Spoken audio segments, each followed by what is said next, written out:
listening test.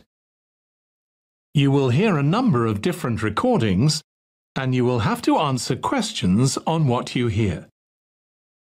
There will be time for you to read the instructions and questions, and you will have a chance to check your work. All the recordings will be played once only. The test is in 4 parts. At the end of the test, you will be given 10 minutes to transfer your answers to the answer sheet. Now turn to Part 1.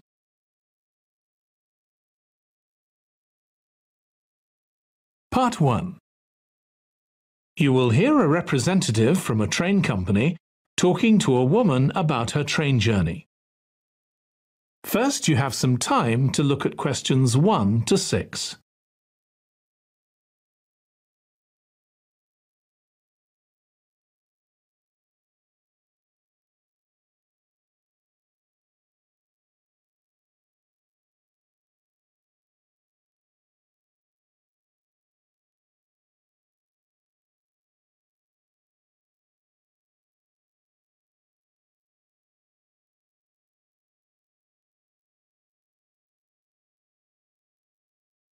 Now listen carefully and answer questions 1 to 6.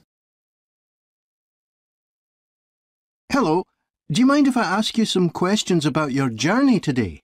We're doing a customer satisfaction survey. Yes, OK. I've got about 10 minutes before my train home leaves. I'm on a day trip. Great, thank you. So, first of all, could you tell me your name? It's Sophie Bird. Thank you. And would you mind telling me what you do? I'm a journalist. Oh, really? That must be interesting. Yes, it is. So, was the reason for your visit here today work? Actually, it's my day off. I came here to do some shopping. Oh, right. But I do sometimes come here for work. OK. Now, I'd like to ask some questions about your journey today, if that's OK. Yes, no problem. Right. So, can you tell me which station you're travelling back to? Stormforth, where I live. Can I just check the spelling? Staunfirth?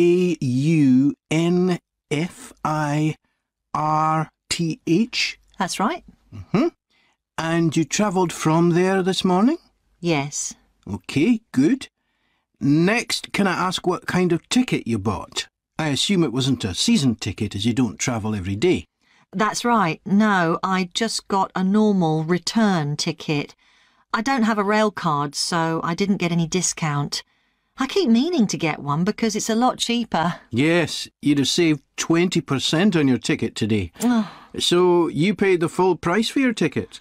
I paid £23.70. OK. Do you think that's good value for money? Not really. I think it's too much for a journey that only takes 45 minutes. Yes, that's one of the main complaints we get. So you didn't buy your ticket in advance? No.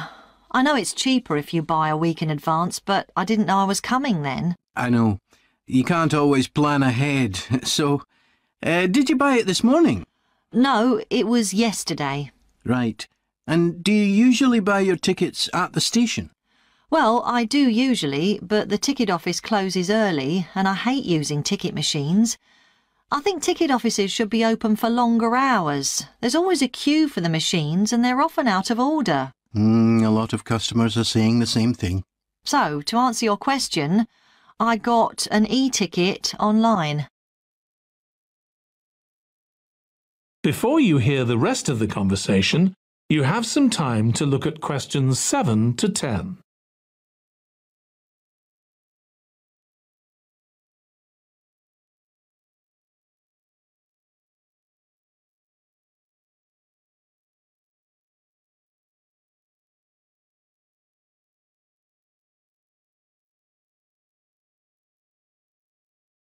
Now listen and answer questions 7 to 10.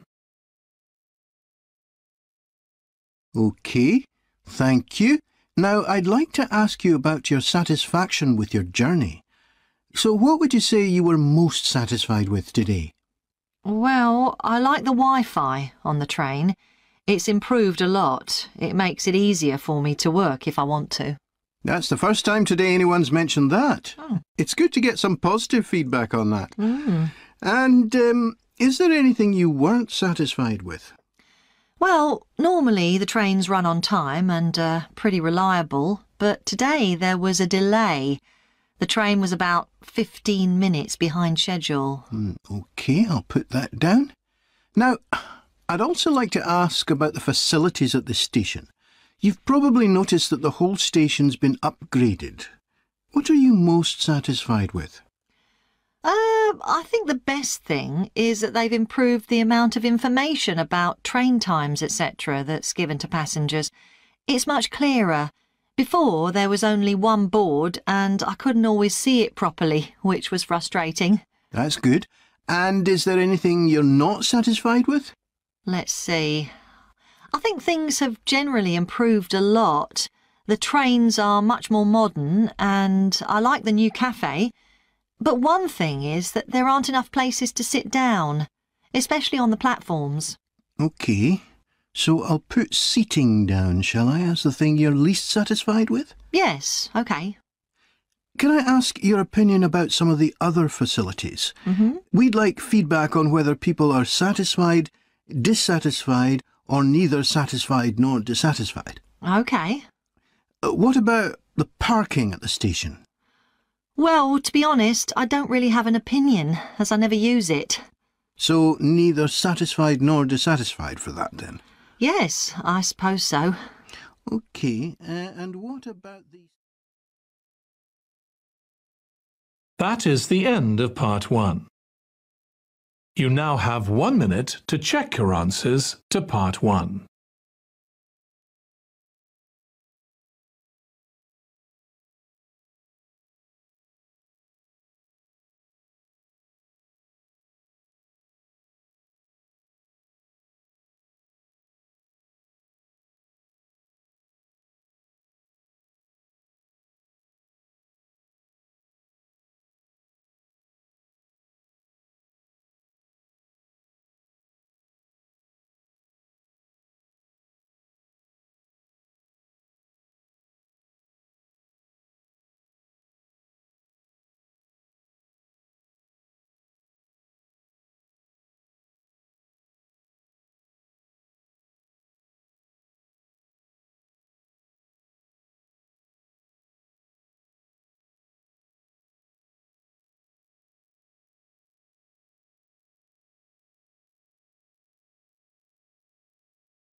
Part 2.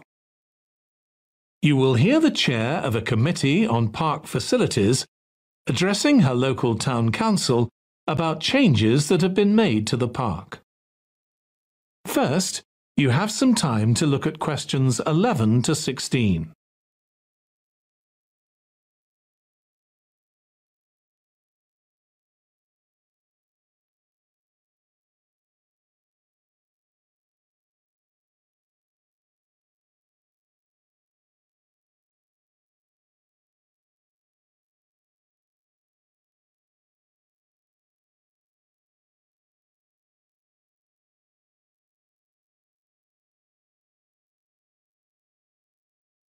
Now listen carefully and answer questions 11 to 16. As chair of the Town Council Subcommittee on Park Facilities, I'd like to bring you up to date on some of the changes that have been made recently to the Croft Valley Park. So if you could just take a look at the map I handed out, let's begin with a general overview. So, the basic arrangement of the park hasn't changed. It still has 2 gates, north and south, and a lake in the middle. The cafe continues to serve an assortment of drinks and snacks, and is still in the same place, looking out over the lake and next to the old museum.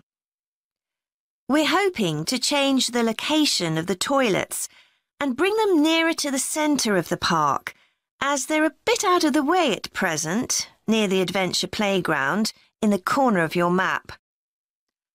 The formal gardens have been replanted and should be at their best in a month or 2.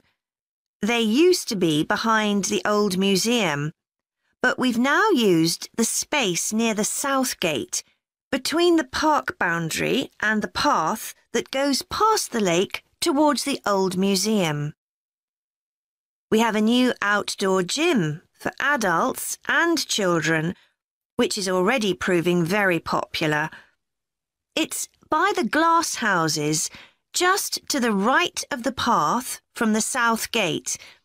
You have to look for it as it's a bit hidden in the trees. One very successful introduction has been our skateboard ramp. It's in constant use during the evenings and holidays. It's near the old museum, at the end of a little path that leads off from the main path between the lake and the museum. We've also introduced a new area for wildflowers to attract bees and butterflies. It's on a bend in the path that goes round the east side of the lake, just south of the adventure playground. Before you hear the rest of the presentation, you have some time to look at questions 17 to 20.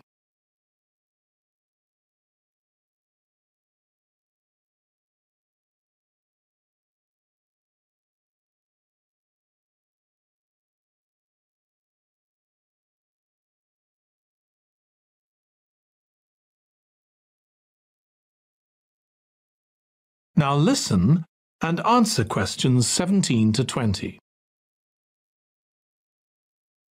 Now, let me tell you a bit more about some of the changes to Croft Valley Park. One of our most exciting developments has been the adventure playground. We were aware that we had nowhere for children to let off steam and decided to use our available funds to set up a completely new facility in a large space to the north of the park. It's open year-round, though it closes early in the winter months, and entrance is completely free. Children can choose whatever activities they want to do, irrespective of their age. But we do ask adults not to leave them on their own there. There are plenty of seats where parents can relax and keep an eye on their children at the same time. Lastly, the glass houses.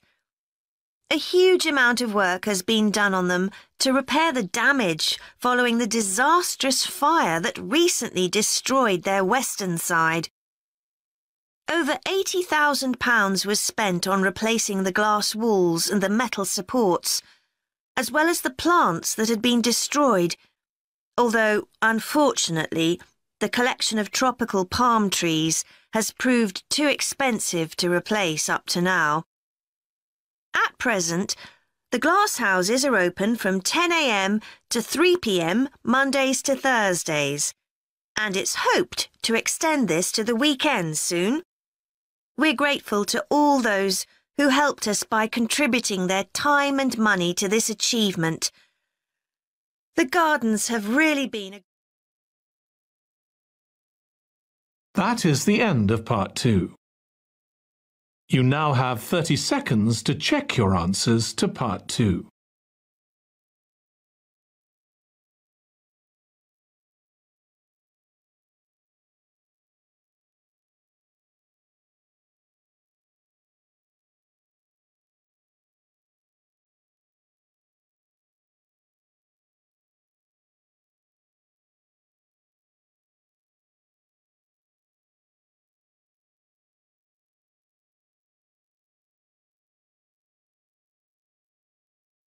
Part 3.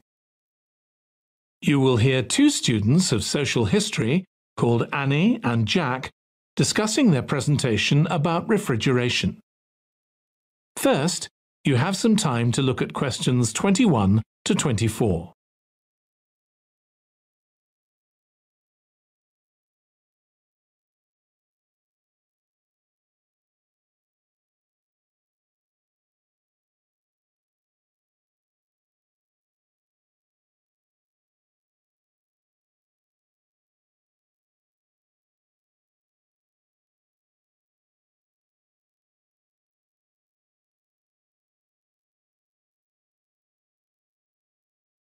Now listen carefully and answer questions 21 to 24. OK, Jack. Before we plan our presentation about refrigeration, let's discuss what we've discovered so far. Fine, Annie, though I have to admit I haven't done much research yet. Nor me. But I found an interesting article about ice houses. I'd seen some 18th and 19th century ones here in the UK, so I knew they were often built in a shady area or underground, close to lakes that might freeze in the winter. Then blocks of ice could be cut and stored in the ice house. But I didn't realise that insulating the blocks with straw or sawdust meant they didn't melt for months. The ancient Romans had refrigeration too. I didn't know that. Yes. Pits were dug in the ground and snow was imported from the mountains, even though they were at quite a distance. The snow was stored in the pits. Ice formed at the bottom of it. Both the ice and the snow were then sold. The ice cost more than the snow, and my guess is that only the wealthy members of society could afford it. I wouldn't be surprised. I also came across an article about modern domestic fridges. Several different technologies are used, but they were too complex for me to understand. You have to wonder what happens when people get rid of old ones. You mean because the gases in them are harmful for the environment? Exactly. At least there are now plenty of organisations that will recycle most of the components safely. But of course, some people just dump old fridges in the countryside. It's hard to see how they can be stopped, unfortunately. In the UK, we get rid of 3 million a year altogether. That sounds a lot, especially because fridges hardly ever break down. That's right. In this country, we keep domestic fridges for 11 years on average, and a lot lasts for 20 or more. So if you divide the cost by the number of years you can use a fridge, they're not expensive, compared with some household appliances. True. I suppose manufacturers encourage people to spend more by making them different colours and designs. I'm sure when my parents bought their first fridge, they had hardly any choice. Yes, there's been quite a change. Before you hear the rest of the discussion, you have some time to look at questions 25 to 30.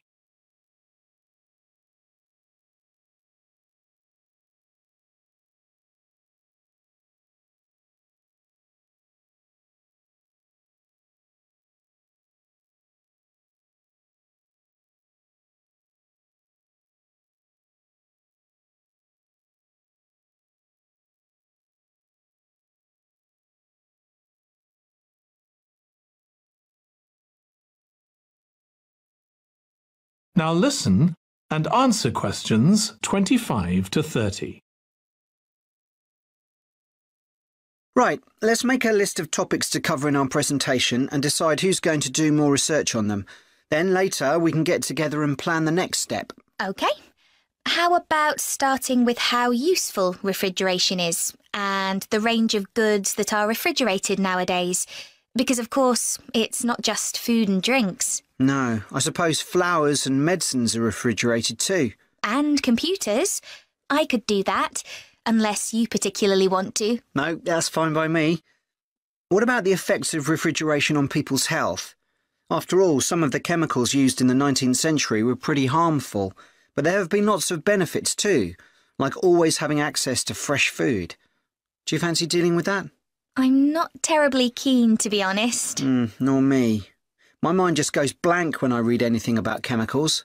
Oh, all right then. I'll do you a favour. But you owe me, Jack. OK. What about the effects on food producers, like farmers in poorer countries being able to export their produce to developed countries? Something for you, maybe?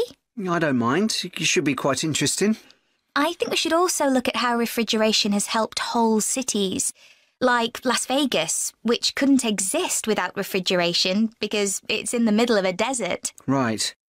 I had a quick look at an economics book in the library that's got a chapter about this sort of thing. I could give you the title if you want to do this section. Not particularly, to be honest. I find economics books pretty heavy going as a rule. OK, leave it to me then. Thanks. Then there's transport and the difference that refrigerated trucks have made. I wouldn't mind having a go at that. Don't forget trains too. I read something about milk and butter being transported in refrigerated railroad cars in the USA right back in the 1840s. I hadn't thought of trains. Thanks. Shall we have a separate section on domestic fridges? After all, they're something everyone's familiar with. What about splitting it into two?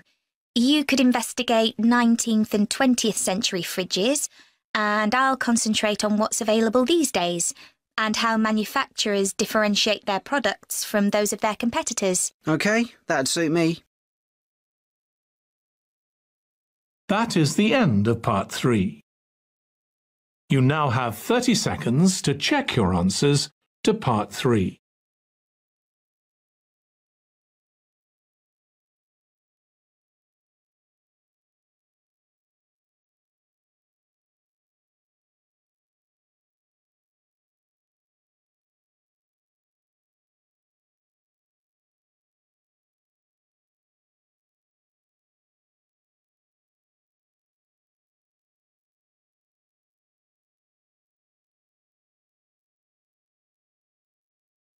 Part 4. You will hear a history student giving part of a presentation about changes in British society in the 19th century. First, you have some time to look at questions 31 to 40.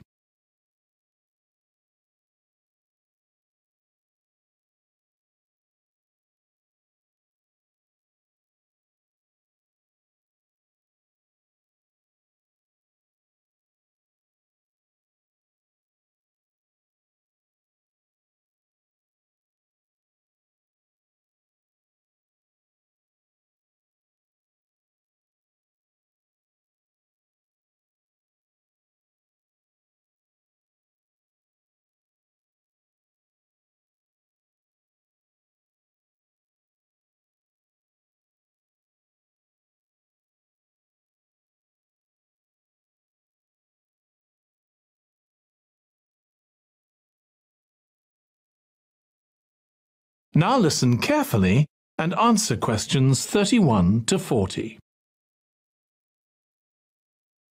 Hi everyone. In this session, I'll be presenting my research about the social history of Britain during the Industrial Revolution. I particularly looked at how ordinary lives were affected by changes that happened at that time.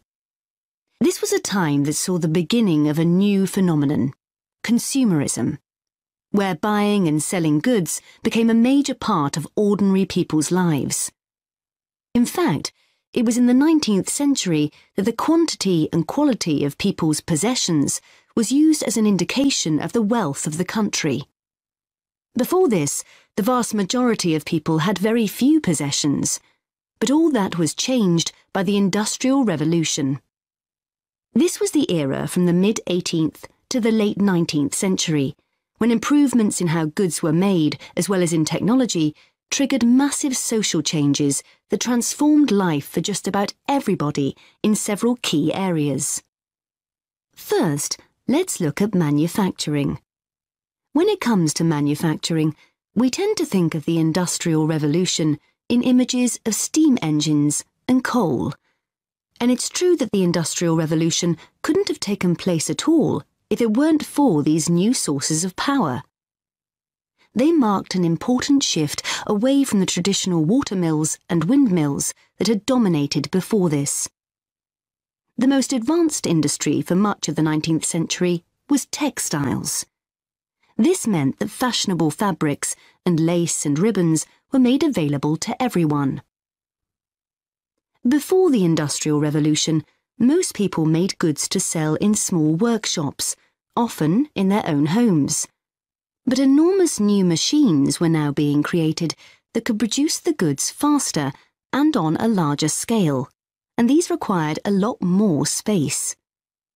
So large factories were built, replacing the workshops and forcing workers to travel to work. In fact, large numbers of people migrated from villages into towns as a result.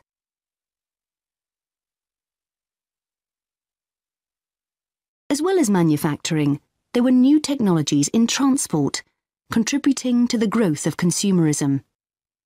The horse-drawn stagecoaches and carts of the 18th century which carried very few people and goods and travelled slowly along poorly surfaced roads, were gradually replaced by the numerous canals that were constructed. These were particularly important for the transportation of goods. The canals gradually fell out of use, though, as railways were developed, becoming the main way of moving goods and people from one end of the country to the other. And the goods they moved weren't just coal, iron, clothes, and so on. Significantly, they included newspapers, which meant that thousands of people were not only more knowledgeable about what was going on in the country, but could also read about what was available in the shops. And that encouraged them to buy more. So faster forms of transport resulted in distribution becoming far more efficient. Goods could now be sold all over the country instead of just in the local market. The third main area that saw changes that contributed to consumerism was retailing. The number and quality of shops grew rapidly, and in particular, small shops suffered as customers flocked to the growing number of department stores, a form of retailing that was new in the 19th century. The entrepreneurs who opened these found new ways to stock them with goods and to attract customers. For instance, improved lighting inside greatly increased the visibility of the goods for sale. Another development that made goods more visible from outside resulted from the use of plate glass, which made it possible for windows to be much larger than previously. New ways of promoting goods were introduced too. Previously, the focus had been on informing potential customers about the availability of goods. Now, there was an explosion in advertising trying to persuade people to go shopping. Flanders claims that one of the great effects of the Industrial Revolution was that it created choice. All sorts of things that had previously been luxuries, from sugar to cutlery, became conveniences, and before long they turned into necessities. Life without sugar or cutlery was unimaginable, rather like mobile phones these days. That is the end of part 4. You now have 1 minute to check your answers to part 4.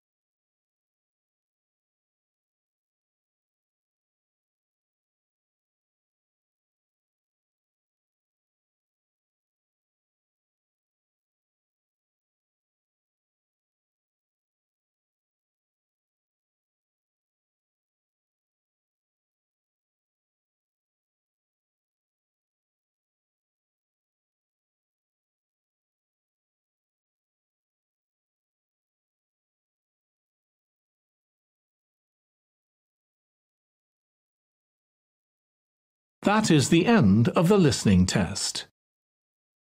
In the IELTS test, you would now have 10 minutes to transfer your answers to the answer sheet.